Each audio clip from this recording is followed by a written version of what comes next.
Prepaid smart మీటర్లు అమర్చే విధానాన్ని రాష్ట్ర ప్రభుత్వం తక్షణమే విరమించుకోవాలని సిపిఐ నాయకులు ధర్నా కార్యక్రమం చేపట్టారు.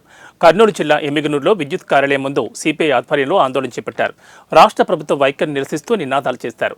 అనంతరం సిపిఐ పట్టణ కార్యదర్శి రంగన్న మాట్లాడుతూ ఈ స్మార్ట్ విద్యుత్ మీటర్ల వల్ల సామాన్య ప్రజలు తీవ్ర ఇబ్బందులు పడుతున్నారని, ఒక విద్యుత్ మీటర్పై సుమారు 13,000 ప్రజలపై భారం పడుతుందన్నారు. ఇది కూడా ప్రజల దగ్గర నుంచే వసూలు చేసేందుకు పెద్ద కుట్ర జరుగుతోందని ఆరోపించారు.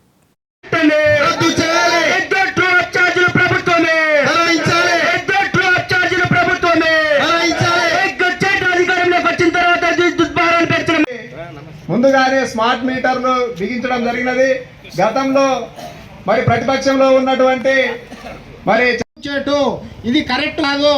మేము చెప్పేది ఏమంటే, అయ్యా ముఖ్యమంత్రి గారు, మళ్ళీ ఇలా ప్రజలపై భారాన్ని వేస్తే మోడీ మాటలు వింటే కూటమి ప్రభుత్వం అధికారంలోకి వచ్చిన తర్వాత స్మార్ట్ మీటర్లు బిగింపు అనేది వేగంగా పుంజుకోవడం జరిగింది.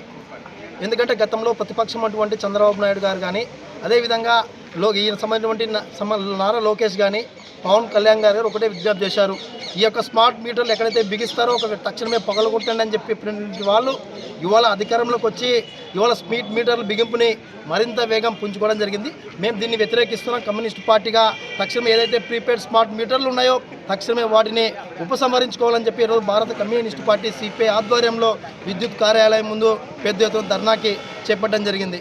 ఎందుకంటే ఇవాళ స్పీడ్ మీటర్ సంబంధించినటువంటి మీటర్లు దాదాపు అదానితోనూ, అదేవిధంగా శ్రీడి సాయి సంస్థతో ఒప్పందం చేసుకుని ఒక మీటర్ సంబంధించి 13,000 రూపాయలు కూడా ఎవరైతే వినియోగదారులు ఉన్నారో వారి నెత్తిన ఇవాళ వేయడం జరుగుతుంది. అది కూడా 96 నెలలకు సంబంధించి వాయిదా పద్ధతిలో చెల్లించాలని చెప్పి ఒక పక్క ఆ వైపున చెప్పడం జరుగుతుంది. మరి ఈ యొక్క ప్రీపెయిడ్ సంబంధించినటువంటి ఈ మీటర్లకు సంబంధించి అయితే మీరు కరెంటు సంబంధించి అయితే బిల్లు అయిపోయిన వెంటనే అది ఆటోమేటిక్గా ఆ యొక్క పవర్ కట్ కావడం జరుగుతుంది. ఆ పవర్ కట్ కావడం వల్ల సామాన్య ప్రజలకు అర్థం కాక తికమక పట్టే పరిస్థితి ఉంది. కాబట్టి ఇది కరెక్ట్ కాదని చెప్పి మేము డిమాండ్ చేస్తాం. అదే సందర్భంగా గుజరాత్లోని ఎన్సిటిపిసి నుంచి దాదాపు ₹1 కూటమి ప్రభుత్వం అధికారంలోకి వచ్చిన తర్వాత స్మార్ట్ మీటర్లు బిగింపు అనేది వేగంగా పుంజుకోవడం జరిగింది. ఎందుకంటే గతంలో ప్రతిపక్షం అటువంటి చంద్రబాబు నాయుడు గారు కానీ, అదేవిధంగా ఈయన సంబంధించినటువంటి